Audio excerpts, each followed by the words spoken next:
সার্থক,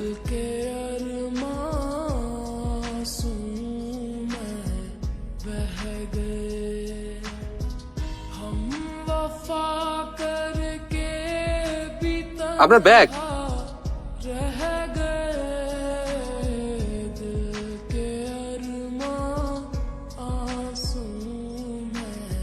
অনুদি, আগে জলটা খেয়ে নাও। পুলিশের জন্য ওয়েট করলে না অনুদি? অর্ণবের কাছে কিছু একটা আছে জানিস। প্রথমে অর্ণব, তারপর অর্ণবের বাবা, তারপর অর্ণবের কলিগ মানে সার্থক। সার্থকও তো আমাকে কিছু একটা দিতে চেয়েছিল। হ্যাঁ, কিন্তু আমার মনে হয় আমাদের একবার পুলিশের কাছে যাওয়া উচিত অনুদি। সজলদা, পুলিশ কেউ কিছু করছে ভম্বল? দুটো প্রাণ চলে গেল রে। তাহলে আমরা এবারে কি করব? মানে সার্থক চৌধুরী কি দিতে চেয়েছিলেন সেটা কি আর জানা যাবে না? অর্ণবের বাড়ি সার্চ করে ওরা কিছু পায়নি। পেলে মিলিমিত্রকে দিয়ে আমাকে ভয় দেখাতো না, বা সার্থকের বাড়িও খানার তল্লাশি করতো না। মিলিমিত্র আর সবাই একই ঠিকানার খোঁজ করছে। সোজা গিয়ে ডান দিকে ঘুরলেই টিউলিপ। থ্যাংক ইউ দাদা। সবাই মানে এই তো একটু আগে এক গোলগাল ভদ্রমহিলা এই ঠিকানাটারই খোঁজ করছেন। মিলিমিত্র। কম্প্যাক্টের কাছে একটা ভিডিও এসেছে, খুবই ডিস্টার্বিং। অর্ণব বলেছে রে ভম্বল, বলেছে অর্ণবের কাছে কোন একটা ভিডিও বা এমন কিছু আছে যেটা নারায়ণ সান্যাল খুঁজে বেড়াচ্ছেন, আর যেটা হয়তো জেলের ওই পারে মেয়েদের ভ্যানিশ হওয়ার সাথে যুক্ত। মনে হচ্ছে অবশেষে সেটার কিনারা করতে পারছি ভম্বল। মানে চাইবে নাকো ডাইনি বাঁয়ে, চাইবে নাকো পাছে, চার পা তোলে থাকবে ঝুলে হট্টমূলার কাছে। সুকুমার রায়? গাছ গাছ ভম্বল।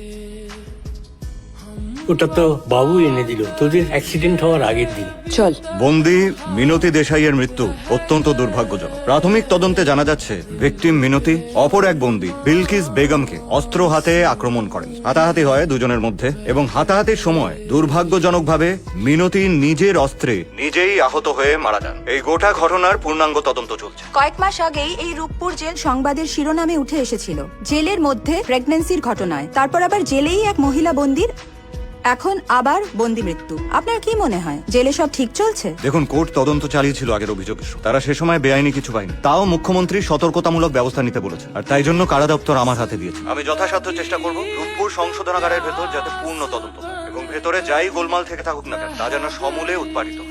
দেখেছো কি বাদিয়েছো? দেখেছো তুমি? শুধু শুধু তোমার জন্য না। আমার জন্য নয় স্যার, এই জমিদারও আমি জান। স্যার আমাকে ফাঁসানোর জন্য রেনুর সঙ্গে সাট করে ঝামেলাটা পাকিয়েছে। ও ভেবেছিল বিলকিস ওদের পাতা ফাঁদে পা দেবে আর বাথরুমে গিয়ে ওর রিপোর্টারকে নিকেশ করে দেবে, আর সমস্ত ঝামেলা এসে পড়বে আমার ঘাড়ে। স্যার ওরা কেন বারবার ভুলে যায় যে আমি যে রূপপুর জেল ভেঙেছি আপনার সঙ্গে পাঙ্গা নিয়ে? আমাকে মুরগা বানানো এত সহজ নয়। মেয়েটাকে তুলে হসপিটালে দিয়ে এসেছি। আমি জানার মতো আমিও ভয় পেয়ে গেছিলাম যে তুমি ভালোবেসে ফেলে কিনে ওই সাংবাদিক অনুমিতা সেনকে। বেসেছি তো, দারুণ ভালোবেসেছি। ওর মুখ ওই মাখনের মতো চামড়া, ওর বুক আবার পাড়িয়ে দিন।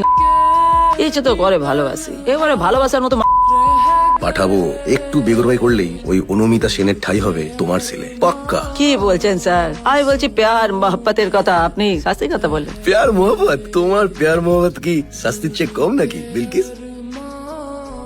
আপনার এখানে দাঁড়ান। বসো বসো বসো। What happened to you? বহুবার ভেবেছি তোমার সাথে এসে একবার দেখা করবো, কিন্তু মন্ত্রীদের কিছু বাইন্ডিংস থাকে জানোই তো। এমন ব্রাইট একজন সাংবাদিক এইসব কিছুর মধ্যে জড়িয়ে পড়লে কি করে? দাদা আমি কিচ্ছু করিনি, আমাকে ফাঁসানো হচ্ছে। Well, let the court decide that. তুমি কিছু না করে থাকলে এমনিতেই ছাড়া পেয়ে যাবে। আমি যখন ইউনিভার্সিটিতে পড়তাম তখন একবার গেস্ট লেকচারার হিসেবে পলিটিক্স এন্ড জার্নালিজম নিয়ে একটা টক দিতে এসেছিল প্রণবেশ সেন। ওদের কাছে দ্য প্রণবেশ সেন। তোমায় দেখলেই আমার প্রণবেশদার কথা মনে পড়ে। তাই হাসপাতালে ল্যান্ড করলে কিভাবে? বাথরুমে স্লিপ করে গেছিলাম। এখানে এসে এখানকার ভাষা রপ্ত করে ফেলেছো দেখছি। সাবধানে থেকো, আর প্রয়োজন হলে বলো।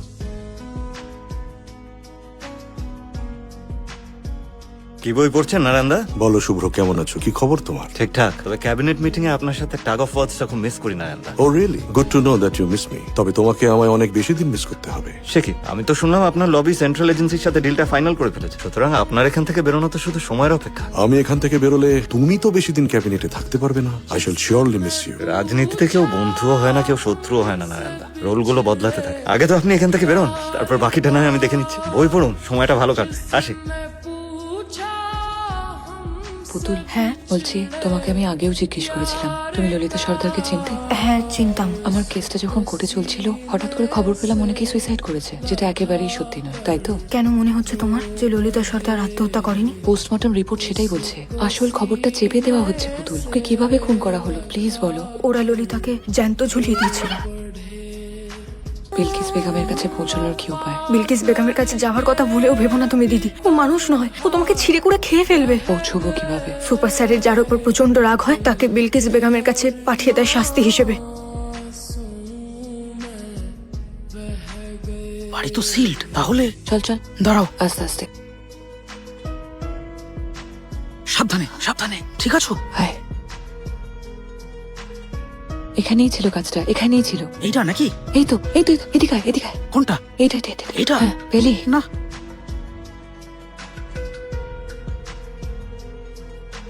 মিলি মিত্র, নারায়ণ সান্যাল আলটিমেটলি কেউই অর্ণবের মাস্টার মাইন্ডের সাথে পারলো না, হেরে গেল। আস্তে আস্তে, ঠিক আছো? তুমি এখানেই দাঁড়াও, আমি স্কুটিটা নিয়ে আসছি। কোমল!